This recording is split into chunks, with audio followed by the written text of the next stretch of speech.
আমরা হঠাৎ করে লক্ষ্য করে দেখছি যে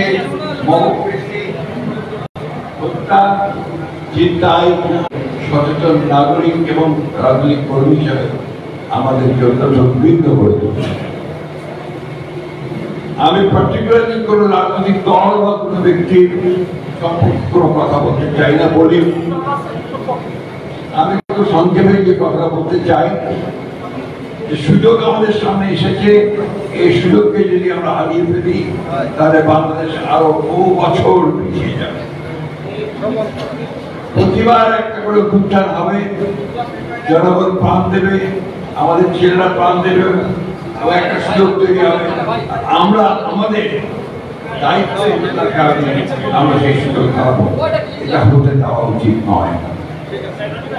আমি সরকারের প্রতি আহ্বান জানাতে চাই যে আপনারা দয়া করে বহুবার আবারও বলছি যে কাল বিলম্ব না করে যত দেরি করছেন ততই কিন্তু পরিস্থিতি আরো খারাপ হচ্ছে। এবং সেই অভ্যুত্থানের বিরুদ্ধে যারা ছিল, বাংলাদেশের বিরুদ্ধে যারা রয়েছে, গণতন্ত্রের বিরুদ্ধে যারা রয়েছে, তারা আবার সংগঠিত হয়ে এই গণতন্ত্রকে নস্যাৎ করার জন্য কাজ শুরু করেছে। তাই দেরি না করে যত দ্রুত এই সংস্কার, সনদ এবং নির্বাচন, এই তিনটি বিষয়কে সামনে নিয়ে দ্রুত এগিয়ে যেতে পারা যায়, ততই দেশের জন্য মঙ্গল হবে। দায়িত্বটা নিঃসন্দেহে এই তত্ত্বাবধায়ক সরকারের, ইন্টারিম গভর্নমেন্টের, এবং আমরা তো খুব আশাবাদী যে আমাদের এই মধ্যবর্তী সরকারের ইন্টারিম গভর্নমেন্টের যিনি নেতা, তিনি হচ্ছেন এই দেশের একজন বরেণ্য ব্যক্তিত্ব, যিনি আন্তর্জাতিকভাবে স্বীকৃত একজন ব্যক্তি, যিনি তার বুদ্ধিমত্তা, প্রজ্ঞা, সততা এবং দেশপ্রেম দিয়ে গোটা জাতিকে ঐক্যবদ্ধ করে আমাদেরকে সেই লক্ষ্যে পৌঁছে দিতে সক্ষম হবে।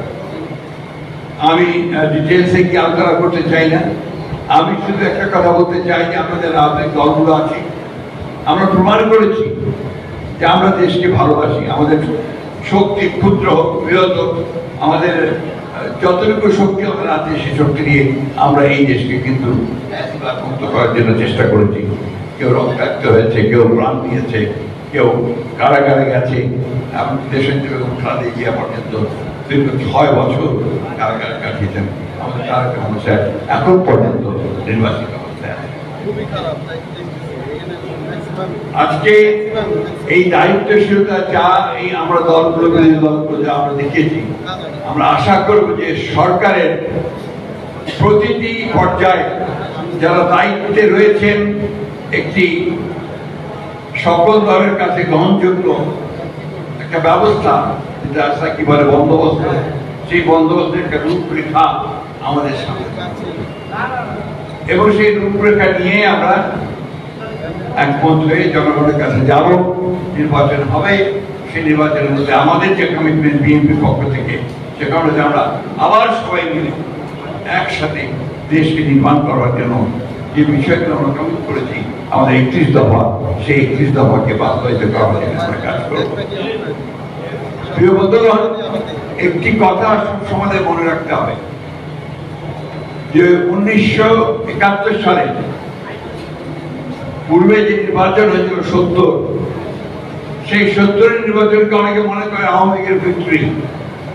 আমি ভিন্নভাবে ভাবি it was the victory of the people, যারা পাকিস্তানের শাসন থেকে বেরিয়ে আসতে চেয়েছে। দ্য ভিক্টরি অফ সেই মানুষগুলোর যারা একটা স্বাধীন সার্বভৌম বাংলাদেশ দেখতে চেয়েছে। দুর্ভাগ্য আমাদের যে স্বাধীনতার পরেই আমাদের তৎকালীন শাসক গোষ্ঠী আওয়ামী লীগ, তারা সেই সুযোগকে নষ্ট করেছেন। শুধু না, তারা একদলীয় সফলতা বাক্সা প্রতিষ্ঠা করেছেন, এবং পরবর্তীকালে তারা গণতন্ত্রের যে সুযোগগুলো ছিল বিকশিত হওয়ার, সেই সুযোগগুলোকে তারা বিনষ্ট করেছেন। আজকে সেই সুযোগ আবার সৃষ্টি হয়েছে। আমি নেতিবাচক কথা বলতে চাই না, আমি শুধু একটু বলতে চাই যে আমরা অনেকের কাছে অনেকভাবেই একটা নেতিবাচক হতাশাবাচক কথা শুনতে চাই, কথা শুনতে পাচ্ছি। আমি মনে করি যে আমরা অতীতে যেমন পেরেছি এবার ঠিক একইভাবে পারব।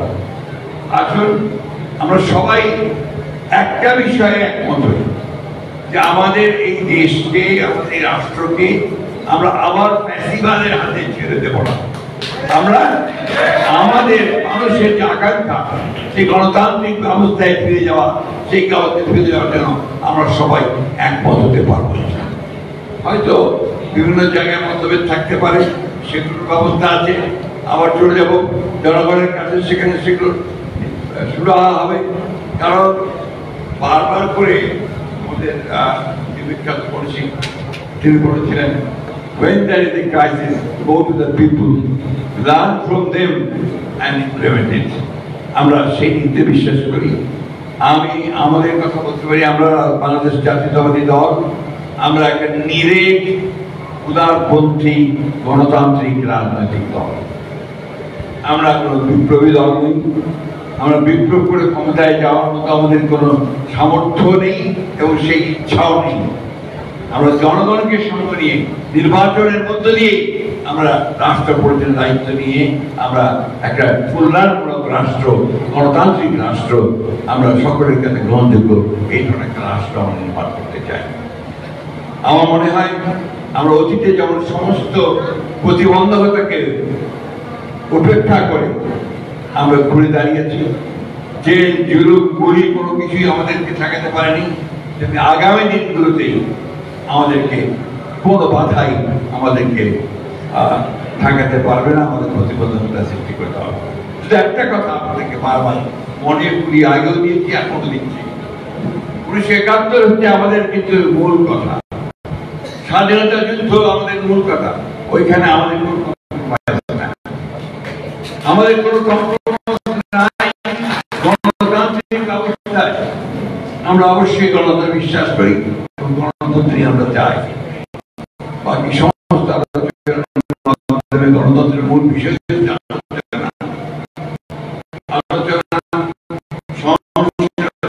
অন্যের মতকে মেনে নেওয়া, সবকিছু নিয়ে অবশ্যই যেখান থেকে আমরা আবার নতুন করে একটা গণতান্ত্রিক রাষ্ট্র ব্যবস্থায় ফিরে যেতে পারবো। সংস্কার তো আমরাই করেছি, সবাই মিলে সংস্কার তো আমরাই দিয়েছি, সুতরাং তার প্রশ্ন উঠতে পারে না। যেটুকু সমস্যা আছে যে আলোচনার মধ্য দিয়ে শেষ হতে পারে, তার সরকারকে আহ্বান করবো অযথা বিলম্ব সৃষ্টি না করে সমস্যাগুলোকে চিহ্নিত করে রাজনৈতিক দলগুলোর সঙ্গে কথা বলুন, কথা বলেছি সমস্যা শেষ করে নির্বাচনের দিকে এগিয়ে যান, সেটাই বোঝায়।